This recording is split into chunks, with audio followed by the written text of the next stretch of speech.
جب خالد بن ولید پھنس گئے تھے نا شام کے محاذ پر، ہزاروں کی فوج نے، ان کے 10 بڑے بڑے سپہ سالاروں نے خالد بن ولید کو گھیر لیا تھا اور صحابہ کو پتہ نہیں تھا کہ خالد کدھر گئے۔ خالد بن ولید تنے تنہا ان کے تاکوں میں نکل کھڑے، انہوں نے پہچان لیا۔ ان کا سپہ سالار کہنے لگے یہی وہ بندہ ہے جس نے پورے دنیا کے اندر اپنی طاقت کی دھاک بٹھائی ہے، آج اس کو مارو تو ہر چیز واپس لے لو گے تم، اس سپہ سالار کو مارو۔ خالد بن ولید فرمانے لگے مجھے موت سامنے اس کے نظر آ گئی، میں اپنے گھوڑے سے نیچے اتر آیا، ہزاروں کی فوج کے میں گھر گیا، ان کے سپہ سالار آ گئے۔ آپ فرماتے ہیں کہ ہاتھیوں کی طرح ان کے سپہ سالار تھے جنہوں نے مجھے گھیرا۔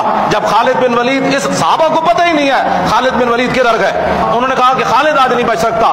تھوڑی دیر کے بعد پیچھے سے جناب آواز آ گئی، خالد بن ولید کے پیچھے حضرت کاکا آ رہے ہیں، حضرت مسنہ آ رہے ہیں، حضرت شرحبیل آ رہے ہیں، بڑے بڑے جرنیل صحابہ پیچھے سے گھوڑے دوڑاتے ہوئے آ گئے۔ کافروں کے اندر تھر تھلی مچ گئی۔ انہوں نے کہا کہ یہ کیا بنا ہے، آتے ہوئے انہوں نے ساری فوج کو بھگا دیا۔